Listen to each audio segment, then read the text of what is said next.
దేవరాగం జ్ఞానయోగం వ్యాసపీఠం బహువేదశాస్త్రం బోధామృతహిత శ్రీమన్నారాయణం శివగౌరీ సంభాషిత సకల పురాణం అష్టాక్షరి పంచాక్షరి మంత్రావరణం అఖిల దేవతా సంస్తుతి పారాయణం జయమంగళకరమీ ప్రవచన శ్రవణం అనుదినము శుభము సుఖము జీవన గమనం దేవరాగం జ్ఞానయోగం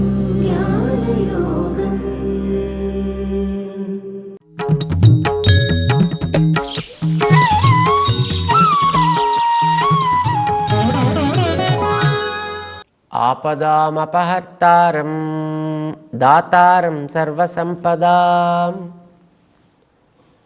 లోకాభిరామం శ్రీరామం భూయో భూయో నమామ్యహం. జై శ్రీమన్నారాయణ. ప్రియ భగవద్బంధువులారా, భగవద్గీత 5వ అధ్యాయం చివరికి వస్తూ 25వ శ్లోకంలో భగవంతుడు సర్వభూతహిత దృష్టి అనేటటువంటి ఒక సమదృష్టిని గురించి మనకి వివరించాడు.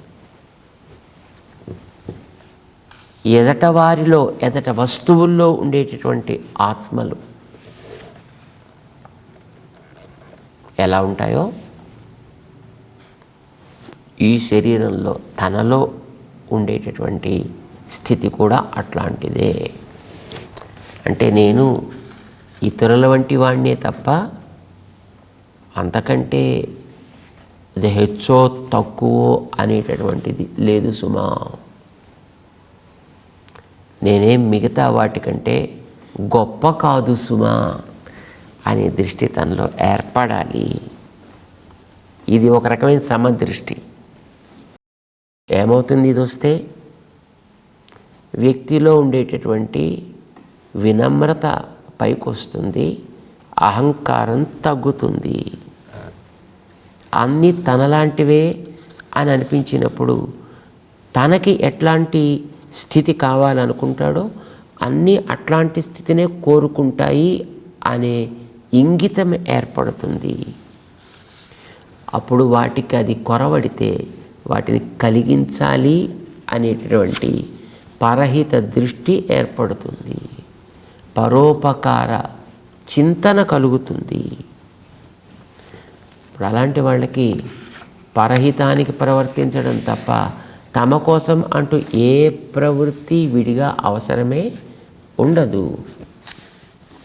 పరోపకార చింతన నిజానికి కరణం పరోపకరణం ఏషాం కేషాం నతే వంద్యా అంటాడు మనకి నీతి శాస్త్రకారుడు. ఎవడైతే ఇతరుల యొక్క హితం కోసం ప్రవర్తిస్తూ ఉంటాడో అలాంటి వ్యక్తిని గౌరవించని వాడెవడుంటాడు? కనుక అందరికీ ఆయన ఆరాధ్యుడవుతాడు, అందరికీ ఆయన ఆదరణీయుడవుతాడు, అందరికీ అతను ఆదర్శం అవుతాడు సుమా. నిజానికి అట్లాంటి స్థితి లభించడం కోసమనే ఆ తెలివిని పొందడానికి వీలయ్యేట్టుగా మానవ శరీరాన్ని తయారు చేసి ఇచ్చాడు భగవంతుడు. మనకి చుట్టూ ఉండే ప్రకృతిని చూసినప్పుడు దానికి తగ్గట్టుగా మనని మనం మార్చుకోవచ్చు. కానీ అలా మార్చుకుందామనే ప్రవృత్తి ఏర్పడడం కష్టం మనుషుల్లో. కలిగిన తెలివి వినమ్రతని వినయాన్ని ఇవ్వడానికి బదులు వాడిలో ఒక ఇతరమైన చుట్టూ ఉండే వాటిని తిరస్కరించేటటువంటి దురహంకారపు ప్రవృత్తిని కలిగిస్తుంది. మనం చుట్టూ ఉండే వాటన్నిటిని మనకు చూపిస్తాడు నీతి శాస్త్రకారుడు. పరోపకారాయ వహంతి వృక్షాః, పరోపకారాయ వహంతి నద్యః, పరోపకారాయ దుహంతి గావః, పరోపకారార్థం ఇదం శరీరం. ప్రపంచంలో మనం దేన్ని చూసినా ఇతరుల కోసమే ప్రవర్తిస్తున్నాయి, తమ కోసం ఏది ప్రవర్తించట్లేదు. నీటిని ప్రవహింపచేసే నది తనలో ఉండే ప్రతి బొట్టుని ఇతరులకే ప్రాణధారణ కోసం అందిస్తుంది. కాయలు కాసే చెట్టు ప్రతి కాయని అందులో ఒకటి కూడా తన కోసం అట్టే పెట్టుకోకుండా ఇతరుల కోసమనే త్యాగం చేస్తుంది. ప్రతి క్షీరపు బిందువుని కూడా ఇతరుల కోసమనే ధార పోస్తుంది. గోవు అవేవి తమ కోసం దేన్ని వాడుకోవట్లేదు, అవన్నీ తన చుట్టూ ఉండే సమాజం కోసం వాడుతున్నాయి. నీవు కూడా అంతే. నీలో ఉండేటటువంటి ప్రతి శక్తి అంశాన్ని కూడా ఇతరులకి ఉపకారం చేయడం కోసం వినియోగించు, ఇతరులకి హితకరంగా దాన్ని వినియోగించు. దానికి నీకు అవసరమైనటువంటి సమదృష్టి ఇది ఏర్పడాలి. కానీ అడ్డేమిటి దీంట్లో? పైన కనిపించేటటువంటి దేహాన్ని చూసి లోపల నడిపే ఆ వెనకాతలి భగవంతుడికి ఇది చెందాల్సింది అనే దృష్టి పోయి ఈ దేహానికే లాభకరంగా చుట్టూ ఉండే వాటిని వాడుకోవాలని అనిపించింది దోషము. దాన్ని ఏమంటారు? కామము, కోరిక. నాకు ఇది కావాలి, ఇది నాకంటే దేనికి? నిజానికి నాకు అనేది లోపల ఉండే జీవుడు. జీవుణ్ణి ఆ మాట అనిపించేది ఆ వెనక ఉండే దేవుడు. కనుక ఈ లభించేది ఆ లోపలుండే జీవుడి నుంచి దేవుడి దాకా వెళ్ళాలి. కానీ మన దృష్టి అక్కడ దాకా ఉండదు, శరీరానికే పరిమితం. ఈ శరీరానికి ఇది అవసరం కనుక ఈ శరీరాన్ని తృప్తిపరచడానికి దీనికి ఈ సుఖాన్ని నేను ఇవ్వాలి. మనం చేసేవని దానికేనండి. మనం పొద్దున్న లేచినప్పటి నుంచి రాత్రి దాకా చేసే ప్రతి పని ఈ శరీరాన్ని తృప్తిపరచడం కోసమనే, ఆత్మ కోసం కాదు, పరమాత్మ కోసం కానే కాదు. కేవలం శరీరాన్ని తృప్తిపరచడం కోసం తినే తిండి దానికే, తాగే ద్రవాలు దానికే, చేసే పనులు దానికే, సంపాదించే ఆర్జన దానికే, కట్టే ఇళ్ళు దానికే, మోసే వాహనాలు దానికే.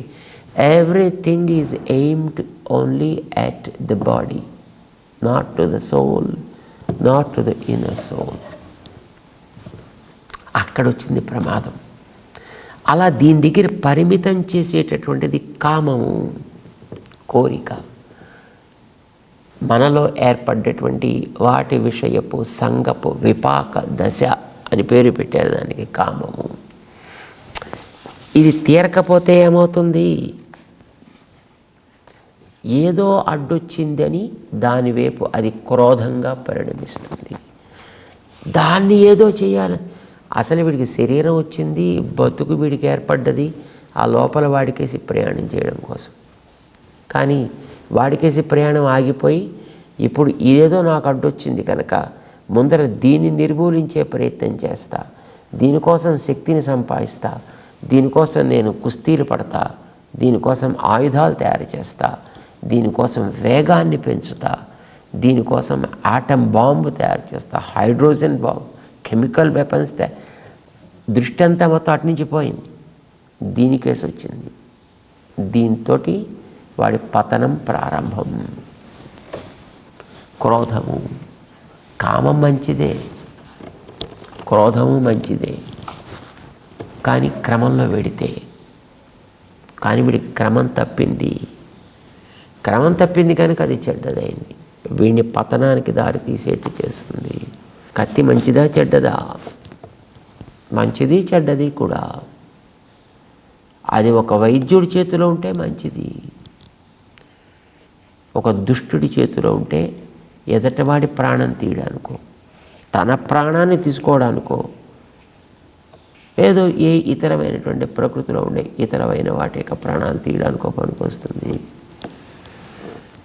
కత్తి తప్ప కాదు, ఆ వాడే వ్యక్తిలో ఉండే దోషం. అది కామం చెడ్డది కాదు, కానీ అది వీడు దేహానికి పరిమితం అని అనుకున్నప్పుడు చెడ్డదైంది.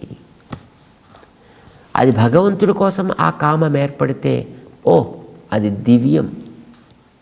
భగవద్ వ్యామోహం ఏర్పడితే అది దివ్యం. మన ఆళ్వార్లలో మహానుభావులు అలాంటి భగవత్ కామము కలిగిన వాళ్ళు ఎందరో ఉన్నారు.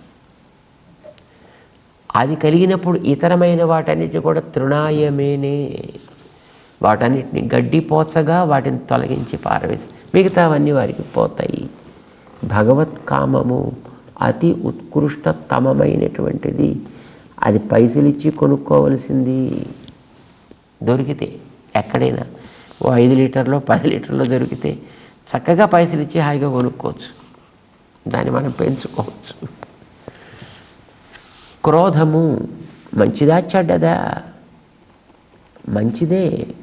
ఎప్పుడు నీ కలిగినటువంటి భగవత్ కామము చేత భగవత్ సేవ చేద్దామని నువ్వు ప్రవర్తించేటప్పుడు దానికి ఏవేవి అడ్డొస్తుంటాయో అలాంటి వాటిని తొలగించాలని కలిగే క్రోధము మంచిది. తప్పు చేసేటటువంటి వాణ్ణి నిగ్రహించడానికి ఏర్పడేటటువంటి క్రోధము మంచిది. చేత కామక్రోధాలు చెడ్డవి కావు. కామక్రోధాల యొక్క మార్గము సరైంది కాకపోతే అవి చెడ్డవంటాను. వాటి మార్గము సరైనది అయితే అవి మనకి ఉపాదేయ తమములవుతాయి. కామము మంచిదే, క్రోధము మంచిదే, భగవద్విషయ కామం మంచిది. ఇతరమైన వాటి యందు మనకి ఆ క్రోధము అనేటటువంటిది వాటిని దూరం చేయాలి అని అనిపించేది అది అవసరం. ఇది భగవద్గీతలో 5వ అధ్యాయంలో 26వ శ్లోకంలో శ్రీకృష్ణుడు మనకి స్పష్టం చేస్తున్నాడు. కామక్రోధ వియుక్తానాం యతీనాం యతచేతసాం అభితో బ్రహ్మ నిర్వాణం వర్తతే విజితాత్మనాం.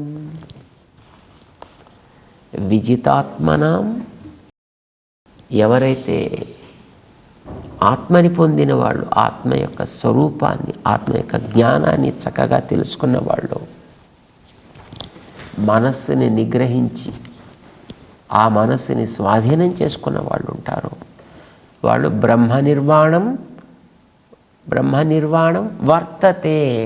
వాళ్ళకి బ్రహ్మ నిర్వాణము, ఆనందము, ఆత్మానందము తప్పకుండా లభిస్తుంది. అభితః వర్తతే. వాళ్ళకి ఎక్కడికో పరుగులు పెట్టుకుపోనవసరం లేకుండా వాళ్ళనే వెతుక్కుంటూ ఆత్మానందం వాళ్ళ దగ్గరికి వస్తుంది.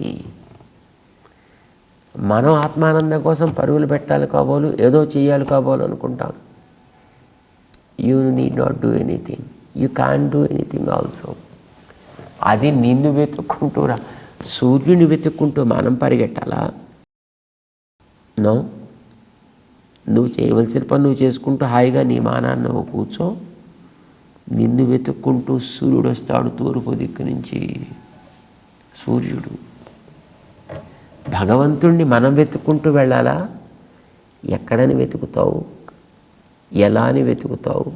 ఆయన ఎట్లా ఉంటాడని వెతుకుతావు? ఆయన ఏ రూపానికి లొంగుతాడని వెతుకుతావు? రూపాలకు అతీతుడు కదా ఆయన. మనం ఎట్లా వెతకడానికి అవకాశం ఉంటుంది? అంచేత ఆయన కోసం నువ్వు వెతకద్దు, ఆయన నిన్ను వెతుక్కుంటూ వచ్చేటట్లుగా నువ్వు ఉండు చాలు. ఆయన ఆదేశించిన క్రమంలో నీ ఉండగలిగితే నిన్ను వెతుక్కుంటూ ఆయన వస్తాడా? సంపదల కోసం మనం వెతకాలా? సంపదలు మనకి రావాలా? నీవు నిజంగా మంచి క్వాలిటీకి కట్టుబడి నువ్వున్నట్టయితే సంపదలు నిన్ను వెతుక్కుంటూ వస్తాయి. లేకపోతే సంపదల కోసం నువ్వు వెతుక్కుంటూ పోవాలి. నువ్వు వెతుక్కుంటూ పోతే ఎక్కడికి పోతావో తెలియదు. నీ ఉన్న చోట ఉంటే అవి నిన్ను వెతుక్కుంటూ రావాలి. వస్తాయండి అలాగ ఎక్కడైనా? ఉద్యోగాల కోసం మనం వెతకాలా, ఉద్యోగాలు మనం వెతుకుతాయా? ఏం చేస్తామండి? సాధారణంగా ఉద్యోగం కోసం మనం వెతుక్కోవాలండి. నాకు ఇప్పుడే చదువు పూర్తయిందండి, ఉద్యోగం కోసం వెతుకుడు ప్రారంభించాలండి. It's okay, that is a process. But there are few colleges. నువ్వు ఆ కాలేజీలో జాయిన్ అయ్యావంటే నీకు ఉద్యోగం guarantee. Because there is a quality and because there is a discipline. అందులో ఉండేవాడి కోసం, అందులో ఉండేటువంటి స్టూడెంట్స్ కోసం క్యాంపస్ సెలక్షన్ పెట్టుకుంటారు. ఆ ఉద్యోగాలు ఇచ్చేటోళ్ళు అక్కడికి వస్తారు. ఏమండి మాకు ఉద్యోగస్తులు కావాలి, మీ వాళ్ళలో వెతుక్కుంటాం అంటారు. వాళ్ళలో కొంతమంది వెతుక్కుని వాళ్ళకి జాబ్ కన్ఫర్మ్ చేసేస్తారు. వీడు జాబ్ కోసం వెతుక్కుంటూ పోలే, జాబ్ వీళ్ళని వెతుక్కుంటూ వస్తుంది. ఆత్మానందం వెతుక్కుంటూ మనం వెళ్ళాలా, ఆత్మానందం మన దగ్గరికి రావాలా? వర్తతే అభితః వర్తతే, అది వెతుక్కుంటూ మన కోసం వస్తుందే మన చుట్టూ నుంచి. నువ్వు దానికోసం పరుగులు పెట్టడానికి అవసరం లేదు. ఎందుకంటే ఇలాంటివన్నీ అంటే బ్రహ్మ నిర్వాణం, ఆత్మానందము, సంపద, కీర్తి, గొప్పతనం, దైవము, సాక్షాత్కారము, ఇలాంటివన్నీ చాలా అందమైనవి. రంగురంగుల సీతాకోక చిలుకలు లాంటివి, చూడ్డానికి భలే బాగుంటాయి. పట్టుకుందామని అనిపిస్తుంది, హాయిగా మన చేతిలో ఉంటే బాగుంటుందని అనిపిస్తుంది. కానీ అది పైన ఎగురుతూ ఉంటుంది. దాన్ని పట్టుకుందామని మనం దాన్ని చూస్తూ పరుగులు పెట్టామంటే కింద రాళ్ళ తంతామో తెలీదు, కొమ్మలు తంతామో తెలీదు, బురదలో పడతామో తెలీదు, ముళ్ళు గుచ్చుకుంటాయో తెలీదు, మళ్ళీ మనం లేస్తామో లేవో తెలీదు. దాన్ని చూస్తూ నువ్వు పరుగులు పెట్టడం యుక్తం కాదు సుమా. మరేం చేయాలి? హాయిగా చక్కగా నీ మానాన్ని తోటలో కూర్చో, మంచిగా గొప్పులుతావు, చక్కగా మొక్కలు వేయి, మంచి సేవ చేయి. హాయిగా నీ పని నువ్వు చేస్తుంటే ఆ సీతాకోక చిలుక తనతో పాటు మరికొన్నిటిని తీసుకుని వచ్చి నీ వీపు మీద, నీ తల మీద, నీ భుజాల మీద అదే వాలుతుందా? నువ్వు దానికోసం పరుగులు పెడితే అది నీకు అందదు. నీ పనిలో నువ్వు ఉంటే అది నీ దగ్గరికి వస్తుంది, నీ దగ్గర చేరుతుంది. ఇది మనం చేయాల్సిన పని. అభితో బ్రహ్మ నిర్వాణం వర్తతే. వీడి దగ్గరికి అది వస్తుంది. ఎవడి దగ్గరికి? కామ క్రోధ వియుక్తానాం. ఎవరైతే కామాన్ని దూరంగా పెట్టగలుగుతారో. కామాన్ని దూరంగా పెట్టడం దేని నుంచి? దేహం నుంచి. ఆ కామాన్ని ఆత్మయందు, పరమాత్మయందు నిలుపుతాడో. క్రోధాన్ని ఎవడైతే వదులుతాడో, నో, ఎవడి నుంచి క్రోధము దూరమైందో. పదం చాలా అందమైన ప్రయోగం కృష్ణుడు చేసింది. కామక్రోధాన్ని ఎవడు త్యజిస్తాడో అనలేదండి. అది మనం వదులుతా ఏమిటది? వదలవు. పనసకాయ పీచులాగా అది మనం వదులుదామని ఎంత వదులుదాం అనుకుంటే అంతంత పట్టుకుంటూ ఉంటుంది. అది మనని వదలదు, మనం దాన్ని వదలం. అంటుకోకుండా చూసుకోగలిగిన వాడు ఎవడైతే కామక్రోధముల నుంచి దూరమైనాడో. కామక్రోధం మనం వదులుదామంటే వదిలేది కాదు, దానికోసం మనం ప్రయత్నం చేయాల్సిన అవసరం లేదు కూడా. కానీ భగవంతుని యందు కామము నువ్వు పెంచుకోగలిగితే దీనంతట ఇది సహజంగా పోతుంది. పెద్ద గీత గీస్తే మొదటి గీత పెద్దది అనుకున్నది కూడా ఎట్లా చిన్నదవుతుందో, చెరపకుండా, ముట్టకుండా చిన్న చేయొచ్చు కదా. అట్లానే ఈ చెరకు పిప్పి తినడం అలవాటైన వాడికి మంచి గులాబ్ జామును తినడం అలవాటు చేస్తే ఈ చెరకు పిప్పి మీద ఉండే రుచి సహజంగా ఎట్లా దూరం అవుతుందో, ఉత్తమమైనటువంటి ఆత్మస్వరూపాన్ని, పరమాత్మ స్వరూపాన్ని నువ్వు ఎప్పుడు అలవాటు చేస్తావు? పరమాత్మని యో రక్త విరక్త అపరమాత్మని అన్నట్టుగా భగవత్ కామమును నువ్వు అలవాటు చేస్తే, భగవద్విరుద్ధమైన వాటి యందు క్రోధాన్ని నువ్వు అలవాటు చేస్తే, నీకు ఇదివరకు ఏర్పడ్డటువంటి లౌకికమైన కామ క్రోధాలు వాటంతట విక్రమముగా తొలగిపోవును, అవి దూరమగును. నువ్వు వాటిని దూరం చేసే ప్రయత్నం చేయకు. కొంచెం పదం అందమైన ప్రయోగం వాడాడే. కామక్రోధ వియుక్తానాం, కామము నుంచి క్రోధము నుంచి ఎవరు బయటపడినారో, ఎవడిని అవి వదిలినవు, ఎవరిని వదులుతాయి ఇవి? యతీనాం, వాడు యతనశీలుడైతే, అంటే వాడు ప్రయత్నం చేసే వ్యక్తి అయితే. యతి అంటే మామూలుగా సన్యాసి అని అర్థం. ఇతర సంప్రదాయాల్లో ఉండే వాళ్ళంతా సన్యాసులకి మాత్రమే అని వాళ్ళు దానికి వ్యాఖ్యానాలు రాసేశారు వాళ్ళ భాష్యాల్లో. కానీ రామానుజుల వారు శ్రీకృష్ణుడి తాత్పర్యం ఇది సన్యాసుల కోసం కాదయా, పనులు చేసేటటువంటి ప్రజా జీవనాన్ని బాగు చేసుకోవడం కోసం ఇచ్చినటువంటి ఉపదేశం ఇది. అంచేత ప్రతివాడికి అవసరమైనటువంటిది ఇది. ప్రతివాడు యతి కావాలే. యతి అంటే కాషాయం దండ పట్టుకుని బయలుదేరితే వాడు యతి కాడు. యతనశీలుడైతే వాడు యతి అవుతాడు. గుణములని ఆర్జించిన వాడు గుణి అయినట్టుగా, యత్నము చేసి తద్వారా సరి అయినటువంటి మార్గంలో నడిచేటటువంటి వ్యక్తి యతి కాగలుగుతాడు. అలాంటి యతీనాం, ప్రయత్నశీలుడు ఎవరో, యత చేతసాం, చేతస్సు ఎవడి చేతస్సు అయితే, మనస్సు అయితే ఆత్మయందు మాత్రమే నిలకడగా ఉండి ఉన్నదో. అభితో బ్రహ్మ నిర్వాణం, వాడికి చుట్టుపక్కల అన్ని వైపుల నుంచి కూడా బ్రహ్మ నిర్వాణం వర్తతే, బ్రహ్మ నిర్మాణం వాడిని వరించి వస్తుంది. కొందరు విదితాత్మనాం అనుకున్నారండి, కొందరు భాష్యకర్తలు. విదితాత్మనాం అంటే ఆత్మని తెలిసినవాడు అని. అసలు ఆత్మని తెలియడం అనేటటువంటిది ఎప్పుడో 2వ అధ్యాయంలో ఏర్పడింది. 3వ అధ్యాయంలో అది బలపడి 4వ అధ్యాయంలో దాని ప్రయత్నం ప్రారంభమై ఇప్పుడు మనం 5వ అధ్యాయంలో వచ్చాం. ఇప్పుడు కొత్తగా వాడు ఆత్మని గురించి విదితుడు కాని అవసరం లేదు.